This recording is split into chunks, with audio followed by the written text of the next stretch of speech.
Nagkamali ng utos. Isang pabula. Magandang buhay, maligayang panonood dito sa Asignaturang Filipino.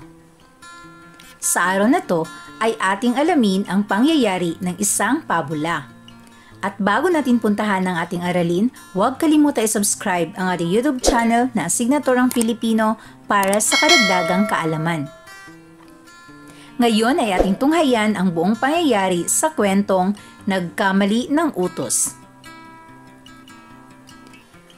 Sa malayong kaharian ng mga tutubi ay may naninirahang isang prinsesang tutubi. Siya ay bugtong na anak ni Haring Tubino at Reyna Tubina ng kahariang Matutubina. Mahal na mahal ng hari at Reyna ang anak nila. Sinasabing ipaglalaban ng buong kaharian ang anumang kaapihan ni Prinsesa Tutubi. Si Prinsesa Tutubi ay mahilig mamasyal at magpalipad-lipad sa papawirin. Lagi niyang kasakasama ang kanyang mga piling dama at mga taga-subaybay na mangyari pa ay pawang mga tutubi rin. Isang araw, naisipan niyang lumipad patungo sa labas ng kaharian. Ibig niyang alamin kung ano ang daigdig sa labas ng kanilang kaharian. Tumakas siya sa kanyang mga dama at taga-subaybay. Mag-isa niyang nilakbay ang malawak na papawirin. Maligayang maligaya si Prinsesa Tutubi. Umaawit-awit pa siya sa kanyang paglipad. Wiling-wili siya sa lahat ng kanyang nakikita. Totoong nalibang si Prinsesa Tutubi at hindi niya napansin ang pamumuo ng maitim na ulap sa papawirin. Huli na nang ito ay mapuna ni Prinsesa Tutubi. Mabilis man siyang lumipad pabalik sa kaharian ay inabutan din siya ng malakas na ulan.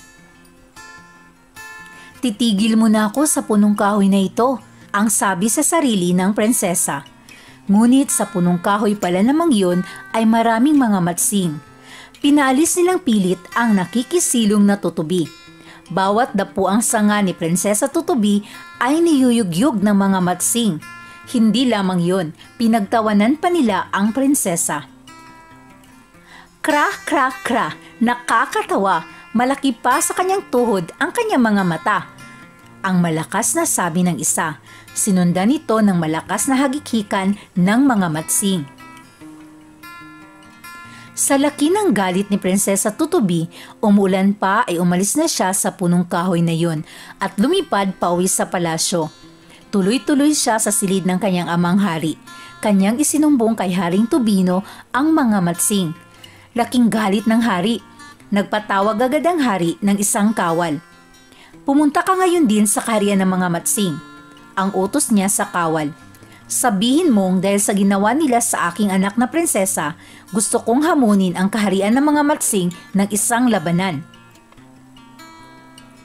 Mabilis na lumipad ang inatasang kawal. Pagdapo niya sa kaharian ng mga matsing ay walang paligoy-ligoy niyang sinabi ang kanyang pakay. Malakas na tawanan ng mga matsing ang naging sagot sa pahayag ng kawal na tutubi. Mga tutubi laban sa mga matsing? Hahaha! Muling nagtawanan ng mga matsing. Nakakatawa, ngunit pagbibigyan namin ng iyong hari. Ang sabi ng pinuno. Ang mga matsing laban sa mga tutubi? Nagtawang muli ang mga matsing. Kailan at saan gaganapin ang labanan? Ang tanong ng pinuno. Bukas ng umaga sa gitna ng parang. Ang tugon ng kawal. Magaling! Bukas ng umaga sa gitna ng parang kung gayon. Ang masiglang pag-ulit ng matsing sa sinabi ng tutubi. Bumalik sa kanilang kaharian ng kawal na tutubi at ibinalita sa Haring Tubino ang naging katugunan ng mga matsing. Kinabukasan, naroroon na sa isang panig ng parang ang hukbo ng mga matsing. Anong daming matsing! Waring ang buong kamatsingan ay naroroon at pawang sandatahan. Bawat isa ay may dalang putol na kahoy na pamukpok. Nasa kabilang panig naman ng parang ang makapal na hukbo ng mga manlilipad na tutubi. Kailangang pupukinin ninyo ang bawat makitang tutubi. Ang malakas na utos ng Haring Matsing. Sa kabilang dako naman ay ibinigay na rin ng pinuno ng mga tutubi ang kanyang utos. Dapat nating ipaghiganti ang kaapihan ni Prinsesa Tubina. Kailangang magbayad ang mga matsing. Dumapo sa ulo ng mga matsing. Kapag may panganib ay dagling lumipad. Ang malinaw at marahan niyang utos. Nagsalubong sa gitna ng parang ang mga manlilipad na tutubi at ang hukbo ng sandatahang matsing. Buong-buo ang pagtitiwala ng mga sandatahang matsing sa kanilang sandatang pamukpok. Matatapang din namang sumunod ang mga kawal na tutubi, palibhasa ay nais nilang ipaghiganti ang kaapihan ng prinsesa at ng buong kahariang matutubina. Nagsimula ang labanan. Dapo at lipad ang mga tutubi. Pukpok dito, pukpok doon naman ang mga matsing. Kung tatanawin buhat sa malayo ang labanan, ay wari bang matsing laban sa matsing? Nakita ng pinuno ng mga matsing ang pangyayari. Nagkamali siya ng utos. Hindi nalaman agad na sa ulo pala ng kanyang mga kawal darapo ang mga maliliksing tutubi. Babaguhin sana niya ang kanyang utos, subalit huli na ang lahat. Isang kawal na matsing ang pilit na pinukpok pa ang tutubi sa ulo ng pinunong matsing. Kaya't nang matapos ng labanan ay nakabulagtang lahat ang mga matsing. Samantala, walang sinumang tinamaan sa mga mabilis umiwas at lumipad na mga tutubi. Naipaghiganti nila ang pagkaapi ng kanilang prinsesa at ng buong kahariang matutubina. Ang wakas ng pabula. Ngayon naman ay puntahan natin ang karagdagang kaalaman. Ang pabula ay isang maikling kwentong kathang-isip lamang.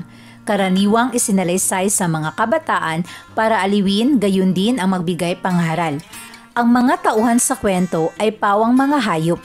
Mga hayop na kumakatawan o sumasagisag sa mga katangian o pag-uugali ng tao. Kapupulutan ng gintong aral ang buong pangyayari ng isang pabula. At ngayon ay puntahan natin ang mga gawain. Ang mga tanong na pang-unawa.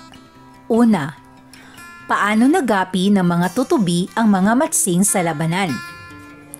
Pangalawa, nasasalamin ba sa pabulang nagkamali ng utos ang kultura nating mga Pilipino? Ipaliwanag. Pangatlo, paghambingin ang pagkakatulad at pagkakaiba ng katangian ng hari ng tutubi sa katangian ng hari ng mga matsing. At panghuli, anong aral ang inyong napulot mula sa pabula? At ang panghuling gawain ang tinatawag na story ladder. Isulat ang mahalagang pangyayari sa pabulang nagkamali ng utos. Gayahin ang format sa sagutang papel. Ano ang simula, tunggalian, kasukdulan, kakalasan, at wakas ng kwento. At dito nagwawakas ang ating aralin tungkol sa isang pabula na ang pamagat ay Nagkamali ng Utos. Huwag kalimutan i-subscribe ang ating YouTube channel na Asignaturang Filipino para sa karagdagang kaalaman. Maraming salamat po.